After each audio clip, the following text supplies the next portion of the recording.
आदाब नाज़रीन, आप देख रहे हैं गुलिस्तान न्यूज। रात के 9:30 बज चुके हैं। अब तक आज का ताज़ा शुमारा लेकर मैं आपका मेज़बान गौहर कुछी आपकी खिदमत में हाजिर। और अब तक में सबसे पहले बड़ी खबर जहां आ रही है, मरकजी हुकूमत की जानिब से सरमाई इजलास के दौरान ही one nation one election bill पेश करने की तैयारी की जा रही है और पार्लियामेंट के अंदर रवा इजलास में ही बिल को पेश किया जा सकता है। जराये के हवाले से खबर आ रही है, आपको बताते चले कि मरकजी हुकूमत सरमाई इजलास के दौरान ही पार्लियामेंट में one nation one election bill पेश कर सकती है। बताया जाता है कि हुकूमत ने इस सिलसिले में पहले ही तैयारियां शुरू कर दी है और इससे पहले काबीना ने पहले ही रामनाथ कोविंद कमेटी को वन नेशन वन इलेक्शन के रिपोर्ट को मंजूरी दे दी है और रिपोर्ट के मुताबिक हुकूमत अब इस बिल पर इत्तेफाक राय पैदा करना चाहती है।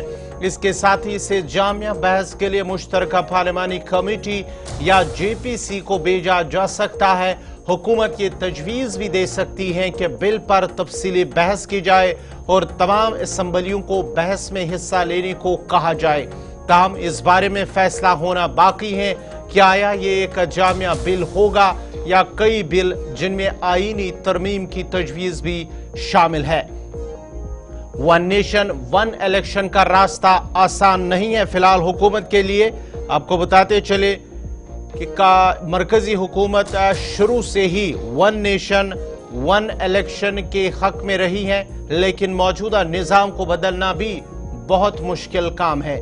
इसके पेश नज़र इत्तेफाक राय बहुत ज़रूरी है और मुल्क में वन नेशन वन इलेक्शन के निफाज के लिए आईन में तरमीम करना होगी। इसके लिए तकरीबन 6 बिल लाना होंगे और इसके अलावा इन तमाम बिलों को पार्लियामेंट में पास कराने के लिए 2/3 अक्सरियत की भी जरूरत है। एनडीए को दोनों ऐवानों में सादा अक्सरियत हासिल है। इसकी वजह से हुकूमत के लिए लोकसभा या राज्यसभा में 2/3 अक्सरियत हासिल करना एक मुश्किल काम होगा। मौजूदा एदाद शुमार पर अगर नजर डाले तो एनडीए के पास राज्यसभा में 112 सीटें हैं, जबकि अपोजिशन जमातों के पास 85 सीटें हैं। बिल की मंजूरी के लिए 2/3 अक्सरियत यानी 164 वोट दरकार होंगे। और इसी तरह अगर हम एनडीए के पास लोकसभा की बात करेंगे तो लोकसभा के पास एनडीए के पास 292 सीटें हैं और यहां 2/3 अक्सरियत के लिए 364 का हिस्सा दरकार होगा। लेकिन लोकसभा में अक्सरियत सिर्फ मौजूद अरकान और वोटिंग पर ही मबनी है।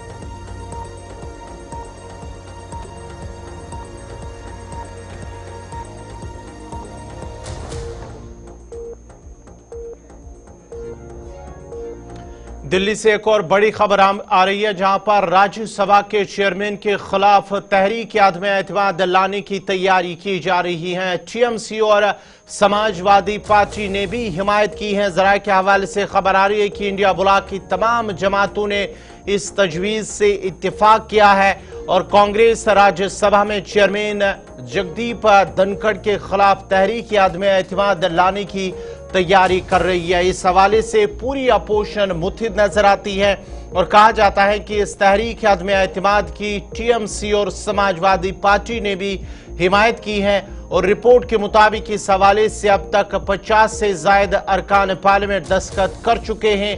ताहम इंडिया ब्लॉक की तमाम जमातों ने इस तजवीज से इत्तेफाक किया है। बताते चले कि बड़ी खबर इस वक्त दिल्ली से आ रही है, जहां पर चेयरमैन जगदीप धनखड़ के खिलाफ अदम एतमाद तहरीक अदम एतमाद की तैयारी की जा रही है और जल्द ही राज्यसभा में अदम एतमाद की तहरीक पेश की जा सकती है। पार्लियामेंट के सरमाई इजलास के दौरान के दोनों ऐवानों की कार्रवाई खुश असलूबी से नहीं चल रही है। उसके साथ ही अपोजिशन के अरकान पार्लियामेंट ने स्पीकर पर मुतअस्सिब होने का इल्जाम लगाया है और यही वजह है कि अपोजिशन जमातें आईन के आर्टिकल 67B के तहत तहरीक आदम एतमाद पेश करेंगे और इस सिलसिले में अपोजिशन की जानिब से तैयारियां शुरू कर दी गई हैं और टीएमसी और समाजवादी पार्टी भी इसका हिस्सा बन रही है। उन्होंने इसकी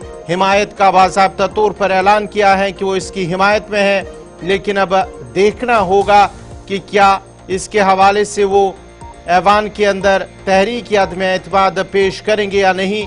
फिलहाल इस हवाले से उनकी जानिब से तैयारियां की जा रही है।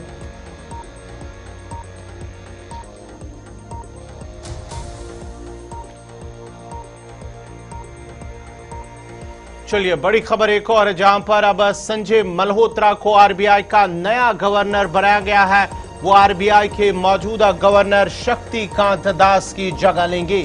शक्तिकांत दास ने 6 साल कबल अरिजीत पटेल के अचानक इस्तीफे के बाद आरबीआई के गवर्नर की जिम्मेदारी संभाली थी।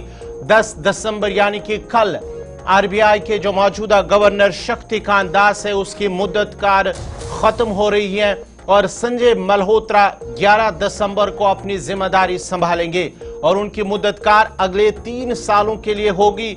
आपको बताते चले कि साल 2022 में मरकजी हुकूमत ने डिपार्टमेंट ऑफ फाइनेंशियल सर्विसेज के सेक्रेटरी संजय मल्होत्रा को रिजर्व बैंक ऑफ इंडिया के डायरेक्टर के तौर पर नामजद किया था। अब उन्हें आरबीआई गवर्नर ओहदे की जिम्मेदारी सौंपी गई है और संजय मल्होत्रा 1990 बैच के राजस्थान कैडर के आईएएस ऑफिसर है और वो नवंबर 2020 में आरईसी के चेयरमैन और एमडी बने थे।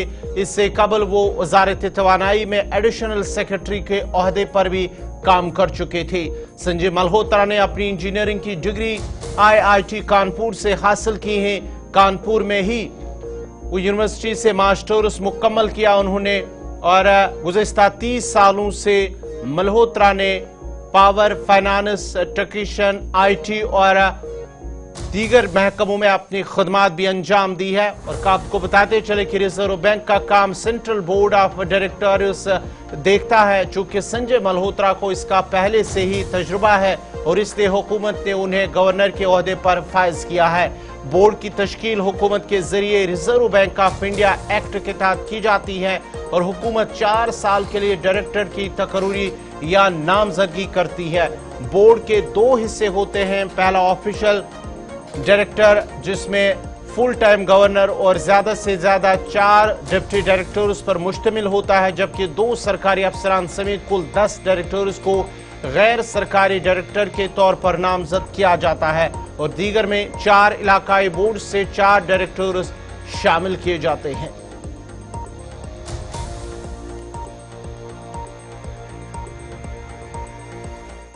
दोबारा खैर मकदम है। नेशनल कॉन्फ्रेंस के सदर डॉक्टर फारूक अब्दुल्ला ने कहा कि स्मार्ट सिटी की वजह से लोगों को मुश्किलात का सामना करना पड़ रहा है। उन्होंने कहा कि लोग बात करने के बजाय बर्दाश्त करते हैं।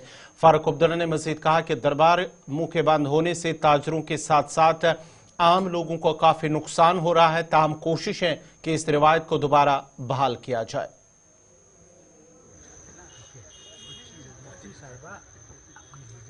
मुझे शर्म आती है स्मार्ट सिटी आपकी देख। जी जी जी, ये स्मार्ट सिटी अगर है तो मैं नहीं समझता हूँ ये स्मार्ट सिटी। मैंने लाटू नहीं देखता हूँ कहीं चलता हूँ। क्या स्मार्ट सिटी? इसको स्मार्ट सिटी बनाना है तब ये स्मार्ट सिटी बने। मगर यहाँ के लोग शोर नहीं करते, वो बस बर्दाश्त ही करते जा रहे हैं ये सब। आपको भी मैं पहले से नए साल की मुबारक देता हूँ और प्रभु करे कि नया साल अच्छा हो, हमारी मुश्किलें दूर हों, बर्फ़ और बारिश पड़े, क्योंकि आजकल फसलें लगी हुई हैं, बारिश नहीं पड़ रही है, बर्फ़ नहीं पड़ रही है। हमें बहुत बारिश चाहिए, बर्फ़ चाहिए। उसके लिए प्रार्थना करिए कि हम भगवान हमारी मदद करे कि हम लोग इस मुश्किल से निकल सकें। सर अपने फ्रेंड के पास आए हैं, क्या कहना चाहेंगे? अपने फ्रेंड के पास आए हैं, क्या कहना चाहेंगे? कहते आपने दोस्त के पास आप आए हैं तो क्या करेंगे? भैया ये मेरा बड़ा दोस्त है। जी जी जी, ऐसे दोस्त होंगे ना तो दुनिया में और कोई चीज़ नहीं चाहिए। सर आप देख रहे हैं कि जब से भाजपा का मैं सबसे बात बताऊँ, अफसोस मुझे इस बात का, मैं दुकानों में आया ना, कोई खरीदने वाला आपने देखा है? क्यों? किसी ने शोर उठाया जबकि दरबार मुंह बंद हो गया? दरबार मुंह सिर्फ इसलिए था कि दुकानें चलती थी, उसमें रिश्ता बनता था। कश्मीर के मुसलमान का और जम्मू के हिंदू का रिश्ता बनता था। उस रिश्ते को हमने वापस करना है, हमने उस मित्रता को वापस लाना है। हमने सब भाईचारे में रहना है और उसके लिए हमने कोशिश करनी है। हम उसे मांगते हैं उस रिश्ते को वापस ला, हमारे भाईचारे को वापस ला, कि हम सारे जिंदा रह सके, इज्जत से जिंदा रह सके। ये है हमारी सोच। इंडिया ब्लॉक की सदारत संभालने की बात करने के मगरबी बंगाल की वज़ीर आला ममता बनर्जी के बयान पर जम्मू कश्मीर के वज़ीर आला उमर अब्दुल्ला ने कहा कि इंडिया ब्लॉक की मीटिंग में उन्हें दावा करना होगा, जिसके बाद ही उस पर बहस होगी। उन्होंने मजीद कहा है कि मरकजी हुकूमत ने जम्मू कश्मीर के लोगों से किया गया वादा कि रियासत का दर्जा बहाल किया जाएगा। उन्होंने कहा है कि मौजूदा निज़ाम जम्मू कश्मीर के अलावा और कहीं नहीं नजर आ रहा है। इलेक्शन के बाद इंडिया गठबंधन की कोई मीटिंग हुई नहीं है, तो चेंज ऑफ लीडरशिप का सवाल कहाँ पे उठता है? मीटिंग होने दीजिए, उसमें अगर ममता बनर्जी साहिबा इंडिया ब्लॉक की सदारत संभालना चाहती हैं तो दावा वहाँ पे करें, उस पर बहस होगी। लेकिन इलेक्शन, पार्लियामानी इलेक्शन के बाद इंडिया ब्लॉक की कोई मीटिंग हुई नहीं है, तो लीडरशिप का सवाल कहाँ पे आ जाता है? स्टेटहुड पर क्या कहेंगे सर आप? हमें स्टेटहुड चाहिए कि जम्मू कश्मीर के आवाम के साथ वादा हुआ है, एक बार नहीं, एक से ज्यादा बार, पब्लिकली, पार्लियामेंट के अंदर, सुप्रीम कोर्ट के अंदर बार बार ये आश्वासन दिया गया है कि जम्मू कश्मीर को पूरा फुल स्टेटहुड जो है वापस बहाल होगा। ड्यूल पावर सेंटर्स किसी भी हुकूमत के लिए जो है फायदेमंद नहीं है, इसलिए किसी भी रियासत में इस तरह का निज़ाम नहीं है, सिंगल पावर सेंटर होता है। जम्मू कश्मीर का भी हक है कि यहाँ रियासत हो, रियासत की हुकूमत लोगों ने चुनी है।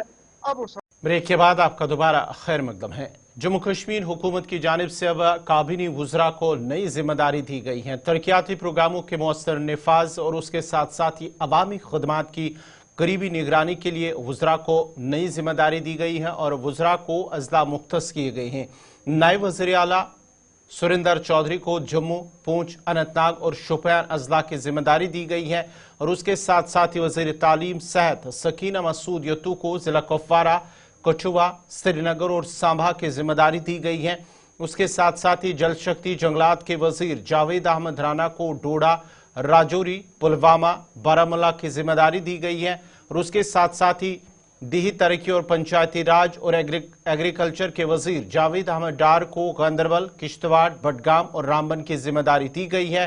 ट्रांसपोर्ट, उमूर सारिफीन व अवामी तकसीम कारी के वजीर सतीश शर्मा को रियासी, कुलगाम, उधमपुर और बांडीपुरा अजला की जिम्मेदारी दी गई है। जिला पूंछ के सरहदी इलाके साउजिया सेक्टर में बारूदी सुरंग धमाके के नतीजे में एक फौजी एहलकार जांबाग हो गया है। धमाके में जांबाग का फौजी की लाश पूंछ अस्पताल में पोस्टमार्टम के लिए लाई गई है। पुलिस राय के मुताबिक तहसील मंडी के सरहदी इलाके साउजिया में भी यह वाकया पेश आया है। जराये का कहना है कि ड्यूटी पर मामूर एक फौजी एहलकार का पांव एक बारूदी सुरंग पर पड़ा, जिसकी वजह से जोरदार धमाका हुआ और एहलकार मौके पर ही जांबाग हो गया।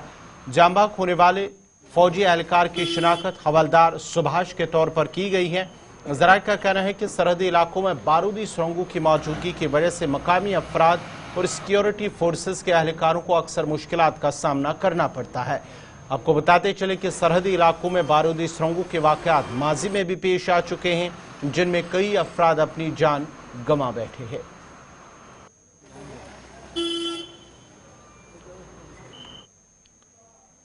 कश्मीर का वाहिद चेस्ट डिजीज अस्पताल जो कि डलगीट श्रीनगर में वाक़ा है, में ज़रूरी खदमात की शदीद किल्लत का सामना है। यह अस्पताल जो सीने और सांस की बीमारी के इलाज के लिए जाना जाता है, पुरानी इंफ्रास्ट्रक्चर की वजह से मौसर तरीके से काम करने के लिए जदोजहद कर रहा है और बार बार बिजली की कटौती एक बड़ा चैलेंज बना है, जबकि पुराने एक्सरे मशीनों पर इन्हिसार है जो कि नाकाम हो चुकी है और मरीजों की बढ़ती हुई ज़रूरियात को पूरा करने के लिए नाकाफ़ी है।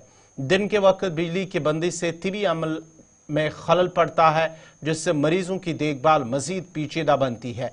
जदीद आलात और मुसलसल बिजली की कमी ने मरीजों और तिबी अमले दोनों के लिए अहम रुकावटें पैदा की हैं। मरीजों ने वज़ीर सेहत से मुदाखलत की अपील की है।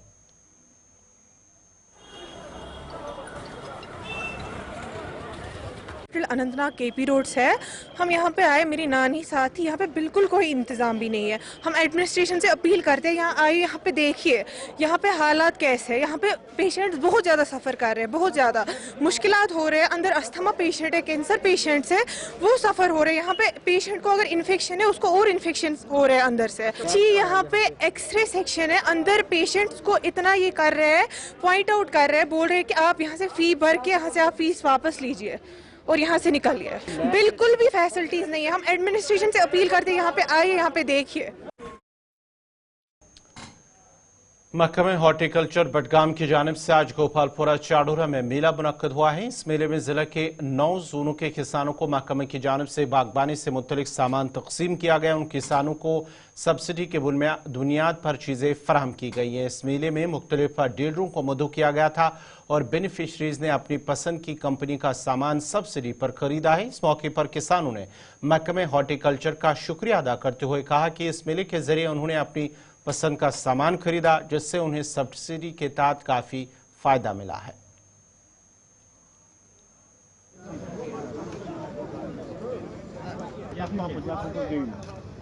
देखिए, फायदा तो सीधी सी बात है कि अगर हम बाजार में जाएंगे प्राइवेट लेने के लिए वीडर, तो तकरीबन 1,10,000 में मिलेगी। यहाँ 50,000 रुपये सब्सिडी मिलते हैं, तो 60,000 या 50,000 में ही 50,000 रुपया डिस्काउंट मिलते हैं। हॉर्टिकल्चर डिपार्टमेंट ने सब्सिडी का मसला किया है, इससे हमें फायदा मिल रहा है। उन्होंने मेला यहाँ लगाया, इससे हमें ये फायदा मिलता है। अगर कोई जमींदार कमजोर पस्त होता है, उससे यहाँ फायदा मिलता है, उसको यहाँ सब्सिडी पे मिलता है सब कुछ। चाहे इडली लगाना होता है या बीडर लेना होता है या मोटर, इसके लिए इसको सब्सिडी मिलती है। इससे हॉर्टिकल्चर से हम बहुत खुश हैं, बहुत फायदा मिल रहा है हॉर्टिकल्चर से। जब से यह सब्सिडी का आया तब से बहुत फायदा आया लोगों को, इससे बहुत फायदा मिला लोगों को। हॉर्टिकल्चर डिपार्टमेंट से बहुत फायदा मिला है। और दूसरा इससे और एक फायदा मिल रहा है आज लोगों को, ये सब्सिडी दे रहे हैं लोगों को। अगर किसी को इडली लगानी होती है और कुछ लगानी होती है, वहाँ से हॉर्टिकल्चर से आज बहुत फायदा मिल रहा है। हाँ, बहुत मेला होने चाहिए, इससे लोगों से फायदा मिलता है, लोग इससे अवेयरनेस होते हैं लोगों से, इससे बहुत। ये जो आज हमने यहाँ मेला लगाया है, ये हमारा एक गवर्नमेंट ऑफ इंडिया का सेंट्रली स्पॉन्सर्ड स्कीम एक होती है, mission for integrated development of horticulture, तच मिड शॉर्ट MIDH। उसके तहत हमें लोगों की सहूलियत के लिए काफी मशीनरी आती है, जो हम सब्सिडाइज रेट्स पे लोगों को देते हैं। उनका इंसेंटिव उनको DBT के थ्रू उनके बैंक में आ जाता है। सो हमने ये सोच के प्लान किया कि अलग अलग जोन्स को हमने पहले ही ऑथराइजेशंस दी थी, जो भी हमारे जन सुगम पोर्टल पे आते हैं उसके हिसाब से सीरियल वाइज हमने उनको ऑथराइजेशंस दी थी। जो टिलर लेना चाहते थे, वीडर लेना चाहते थे, स्प्रेयर लेना चाहते थे, जिससे कि वो अपने बागात को अच्छे से दवापाशी कर सकते हैं, अच्छे से रख रखाव कर सकते हैं। इससे देखिए मेन ये है कि एक तो आपस में एक ही जगह सबको सब मिल जाएगा, उनको यहाँ वहाँ फिरने की जरूरत नहीं है, कागज भी यही वो जमा करेंगे, उनकी एम्बोसिंग भी यही हो जाएगी। सो ये उनके लिए एक हमने सहूलियत पैदा की। प्लस ये हो जाता है कि जब आपके पास 10 डीलर साथ में लगे हों, आपस में कंपटीशन की वजह से हो सकता है थोड़े से रेट्स भी नीचे आ जाएं, तो जो अल्टीमेट बेनिफिट होगा वो बेनिफिशियरी को होगा, चाहे 2,000 ही, चाहे 5,000 ही।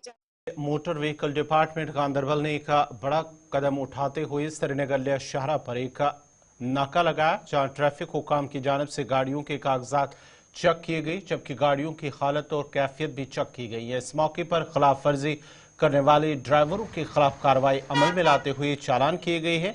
मुहिम के दौरान ड्राइवरों से अपील की गई है कि वो ट्रैफिक कवानीन पर अमल करें। ये जो गाड़ियां जा रही हैं या करगिल जा रही हैं, इनकी चेकिंग की जाए। इनमें जो स्पीड लिमिटिंग डिवाइस लगे हुए हैं, क्या वो फिटेड हैं या नहीं है, क्या वो टेम्पर्ड हैं, क्या है, इन चीज़ों को हमने इन चीज़ों पे खास हमारा एम्फेसिस है। और आपने देखा कि यहाँ जो आज ये करगिल की गाड़ियाँ थी, इनको ड्राइवर्स को रोक के एक छोटी सी अवेयरनेस भी हमने की, एक मैसेज इनको दी कि आपकी गाड़ी में जो स्पीड लिमिटिंग डिवाइस है ये कितना अहम है। इससे ये सिर्फ न सिर्फ आपको जरूर गाड़ी में होना इसकी लाजमी चीज़ है, बल्कि इससे जो स्पीड आप ओवर स्पीडिंग है वो कंट्रोल हो जाएगी और अल्लाह ना करे हादसा के चांसेस कम होंगे जी। तो आपने देखा कि लास्ट ईयर इस श्रीनगर लेह रोड पे 1-2 एक्सीडेंट हुए, बड़े जानलेवा एक्सीडेंट हुए, जिसमें काफ़ी कीमती जानें चली गई। इन चीज़ों को मद्देनजर रखते हुए हम आज ये चेकिंग कर रहे हैं। और उसके अलावा हमारा बाकी चीजों पे भी एम्फेसिस है कि लोगों को सीट बेल्ट पहनने की तरफ तरगीब दी जा रही है। अगर कोई सीट बेल्ट नहीं पहन रहा है उसको मौके पे ही चालान की जा रही है। हेलमेट के खिलाफ हमारी मुहिम चल रही है। तो और बाकी डॉक्यूमेंट्स का खास हम देख रहे हैं कि क्या हर एक गाड़ी का क्या जो कमर्शियल गाड़ी है इसके व्हील्ड परमिट। पोगली बज़्म अदब रामबन की जानिब से कम्युनिटी हॉल में एक रोज़ा महफिल मुशायरा और सकाफती प्रोग्राम का इनेकाद किया गया है। Chairperson district development council Ramban doctor Shamshad शान प्रोग्राम की मेहमान खुसूसी थी। इस मौके पर पोगली, जोंडी, सराजी, कश्मीरी और गोजरी बोलने वाले शुरा और गुलकारों ने प्रोग्राम में शिरकत की थी।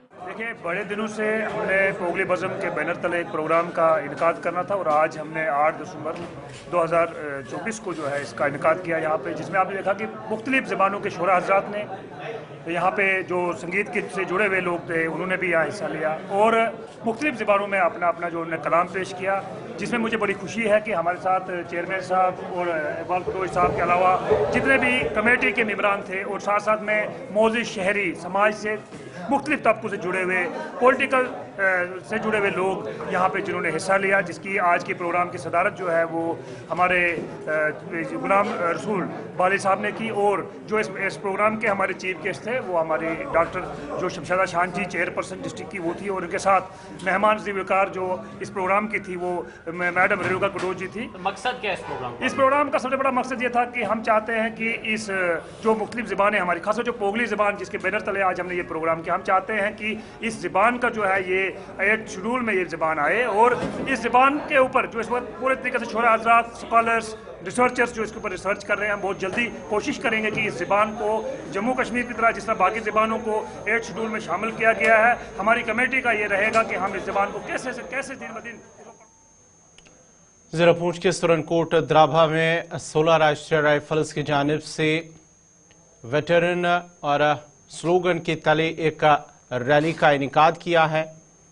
इस रैली का मकसद सुबकदोश हुए मुलाजमीन को एक जगह इकट्ठा करके उन्हें सरकार की जानिब से दी गई स्कीमों के हवाले से बाखबर करना था, ताकि वो मुल्की और रियासती सभी किस्म की स्कीमों का फ़ायदा हासिल कर सके। साथ ही उन साबिका मुलाजमीन को साइबर फ्रॉड से होशियार रहने की तलकीन करना था, क्योंकि कई सुबकदोश मुलाजमीन साइबर फ्रॉड के झांसे में आकर काफ़ी नुकसान उठा चुके हैं। इस रैली के मुकम्मल होने के बाद एक सकाफती प्रोग्राम का भी इनेकाद किया गया। Mister Anil Kumar, representative of. सबसे पहले तो मैं 6 sector R commander brigadier MP Singh, 16 sector RR के जो CO साहब हैं कर्नल दिवेश और तमाम रैंक्स जो 16 सेक्टर के हैं, उनका तहे दिल से शुक्रगुजार हूँ कि उन्होंने जो है यहाँ पे एक एक्स-सर्विसमैन रैली ऑर्गेनाइज़ की, जिसमें इस इलाके के तकरीबन जितने भी एक्स-सर्विसमैन हैं उन्होंने अटेंड किया। इस रैली में अलग अलग डिपार्टमेंट से लोगों को बुलाया गया था जो एक्स-सर्विसमैन की जागृति के लिए यहाँ पे आए थे। मैंने भी अपना एड्रेस किया इनको। मैं ज़िला सैनिक वेलफेयर अफसर हूँ राजौरी और पुंछ डिस्ट्रिक्ट का। इनको जो हमारे एक्स-सर्विसमैन के लिए जो भी स्कीम्स होती हैं गवर्नमेंट की, सेंट्रल गवर्नमेंट की या स्टेट गवर्नमेंट की, इनके बारे में इनको जागृति दी। इसके अलावा आजकल जो डिजिटल फ्रॉड्स बहुत ज़्यादा हो गए हैं, इसमें हमारे एक्स-सर्विसमैन काफ़ी शिकार बन चुके हैं और इस चीज़ के बारे में भी उनको हमने कुछ आगाह किया है कि उनको क्या करना चाहिए। बिस्मिल्लाहिर्रहमानिर्रहीम। मैं ऑनरी कैप्टन रियाज अहमद। आज द्राबा में एक रैली थी एक्स-सर्विसमैनों की। वक्तन फ़क्तन इस यूनिट ने हमारे साथ कोई भी समस्या हो तो हल करने की कोशिश की। दूसरा, हर साल में 1, 2, 3 बार ऐसे बड़े फंक्शन किए जाते हैं कि जिस भी एक्स-सर्विसमैन को किसी भी जानकारी से या किसी भी चीज़ से नॉलेज ना हो, वो यहाँ आके अपनी पूरी समस्या को दूर कर सकता है। और यहाँ CO साहब ने बड़े अरसे से, जब से ये 16 RR आई है, तब से कोई भी कमांडिंग अफसर यहाँ पर आए या 6 सेक्टर के सेक्टर कमांडर साहब आए, उन्होंने कोशिश की कि शुमाली कश्मीर हंदवारा के राजवार इलाके में आग की एक वारदात में एक रिहायशी मकान नजर आतश हुआ है। सराग का कहना है कि राजवार के बड़ शाबगी इलाके में अली मोहम्मद मीर के रिहायशी मकान में अचानक आग नमूदार हुई, जिसने देखते ही देखते उसे पूरे ढांचे को अपनी लपेट में ले लिया। इस मौके पर पुलिस, फायर सर्विस अमला, मकामी लोगों के साथ साथ फौज ने भी आग पर काबू पा लिया और इसे मजीद फैलने से रोका। तहम आग की इस वजह से उनका पूरा जो रिहायशी ढांचा है वो तबाह हो गया। आग मुतासरीन ने इंतजामिया से इमदाद की अपील की है।